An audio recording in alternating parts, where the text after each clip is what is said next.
ہم سے بکثرت اس کا سوال ہوتا ہے کہ مارکیٹ میں جو ریٹ کسی شے کا چل رہا ہے اس سے کم یا زیادہ میں بیچنا کیسا؟ مارکیٹ کے اندر چیز ہے 100 روپے کی اور کوئی آدمی بیچ دے 125 روپے کی، یہ ریٹ بڑھا کر مارکیٹ ریٹ سے بڑھا کے بیچنا کیسا ہے؟ اس میں حکم یہ ہے کہ چیز کے اندر اصل حکم شرعی یہ ہے کہ کوئی آدمی اپنی 1 روپے کی چیز اگر 10 لاکھ روپے کی بھی بیچے تو جائز ہے۔ 1 روپے کی چیز 10 لاکھ روپے کی بھی بیچے تو جائز ہے، یعنی کوئی حد بندی نہیں ہے کہ کتنے حد تک بیچ سکتے۔ سامنے والا اگر رضامند ہے تو ٹھیک ہے، جب بیچنے والا خریدنے والا دونوں راضی ہیں کہ ایک آدمی اپنی شاید دوسرے کو بیچتا کہ میں 1 لاکھ روپے کی بیچوں گا، دوسرا راضی خوشی لے رہا ہے، تو اگر دوسرا راضی ہے تو تیسرے کو اعتراض کی کوئی گنجائش نہیں، تو شرعی اعتبار سے میں حرج نہیں۔ لیکن اس میں 2 چیزوں کا خیال رکھنا ضروری۔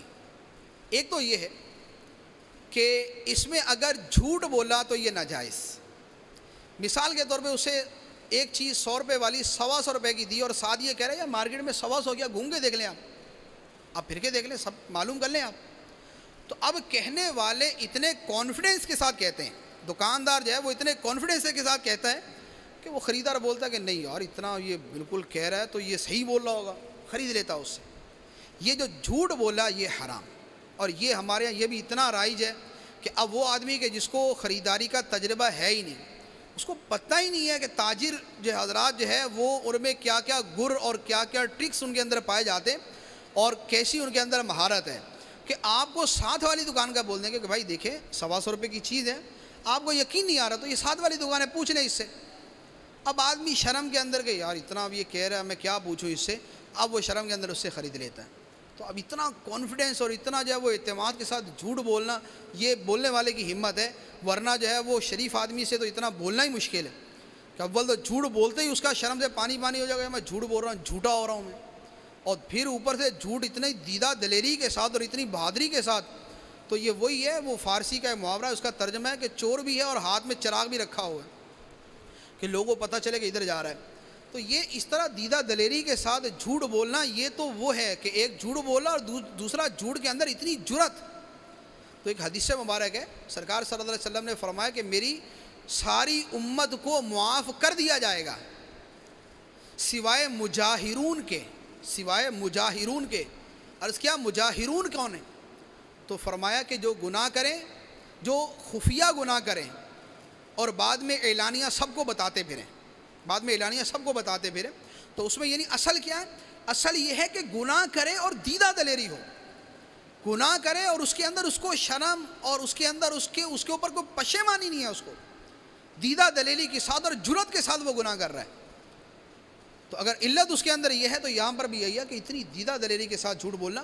تو مارکیٹ ریٹ سے زیادہ قیمت پر مال بیچنا اگر اس میں جھوٹ نہیں ہے تو جائز، لیکن اس میں ایک چیز کا خیال رکھنا ضروری ہے کہ ایک ہوتی ہے غبن فاحش۔ غبن فاحش کسے کہتے ہیں؟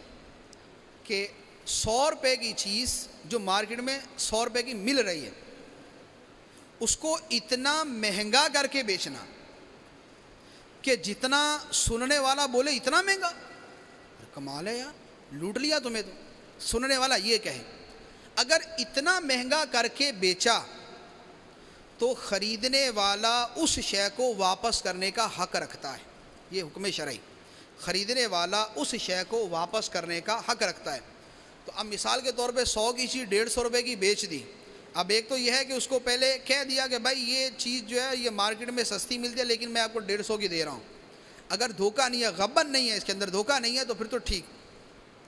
یا یہ ہے کہ 100 روپے کی چیز ہے لیکن اتنی بڑھا کے بیچی ہے کہ اتنا بیچنے پر لوگ کہتے ہیں یار اتنے کی ہونی تو نہیں چاہیے تھی، لیکن یہ نہیں کہتے کہ یار تمہیں تو لوٹ لیا بالکل، اتنا نہیں۔ اس کو کہتے ہیں غبن یسیر، کہ یعنی زیادتی ہے لیکن تھوڑی ہے، اتنی تھوڑی سی زیادتی ہے تو اب خریدار کو اس کو واپس کرنے کا حق نہیں ہوتا، لیکن اتنی مہنگی کر کے بیچی کہ خریدنے والا جو ہے اس کو اگر کسی کو بتائے تو وہ تو بالکل کانوں کو ہاتھ لگا دے کہ یار اتنا مہنگا بیچتی ہے، یا کوئی لحاظ ہی نہیں ہے، کوئی بھی ایسا بالکل کھلم کھلا چور بازاری کھلی۔ اگر اتنا مہنگا کر کے بیچا تو اب خریدنے والے کو حق حاصل ہے کہ وہ شے دکاندار کو آ کے واپس کر دے. یہ غبن فاحش کہلاتا ہے کہ یہ کھلا کھلا جو ہے نا یہ غبن ہے اس کے ساتھ. تو اتنا غبن کیا تو اس کو واپس کرنے کا اختیار ہے. تو یہ تو آپ کپڑا مارکیٹ میں چلے جائیں تو وہاں جا کے پتہ چلتا ہے کہ یہ کیا حساب کتاب ہے, کیا جو ہے نا وہاں پر بھاؤ بک رہا ہے. اور اسی طرح اور بھی چیزوں کے اندر ہے کہ ایک شے کا جو ہے جو آدمی مارکیٹ کا عادی نہیں ہے, جو خریدنے کا عادی نہیں ہے, اب وہ بھول کے چلا ہی جائے, اب غلطی سے چلا گیا, گھر آ کے جب وہ بیچارہ کسی کو اپنا بل دکھائے گا نا تو سارے اس پہ ہنسیں گے کہ واہ بھائی واہ, تمہاری تو موج ہوگی, تمہیں صحیح کی تمہاری طبیعت صاف کیا انہوں نے. تو ایسا دھوکہ, ایسی غلطی اگر کی ہے تو اس کی وجہ سے اس کو مال واپس کرنے کا حق ہے. لیکن ہوتا کیا ہے کہ واپس کرنے کی تو صورت ہی نہیں, پکا بعد میں نہیں بھائی خریدا ہوا مال واپس نہیں ہوگا. تو خریدا ہوا مال واپس نہیں ہوگا نہیں, جہاں شریعت نے واپس کرنے کا حکم دیا وہاں پر واپس کرنا پڑے گا. کہاں واپس کا حکم؟ ایک وہی جو عیب والی صورت میں نے عرض کی تھی کہ عیب نکلا واپس کرے گا تو کرنا ضروری ہے. بن دیکھے خریدا, بعد میں دیکھنے کے بعد پتہ چلا میرے معیار کی ہے ہی نہیں, میری ضرورت کی نہیں ہے, واپس کرے گا, واپس کرنا پڑے گا. اگر شرط رکھی تھی کہ میں واپس کروں گا تو 3 دن کے اندر اس کا بھی اختیار ہے. اور چوتھی یہ صورت غبن فاحش والی, تو شریعت نے جہاں واپسی کا اختیار دیا ہے وہاں پر اگر کوئی کہتا ہے کہ نہیں جی واپس نہیں ہوگا تو اس کے اس کہنے کا اعتبار نہیں. صلو علی الحبیب صلی اللہ تعالی علی محمد. مجھے اپنی اور ساری دنیا کے لوگوں کی اصلاح کی کوشش کرنی ہے انشاءاللہ.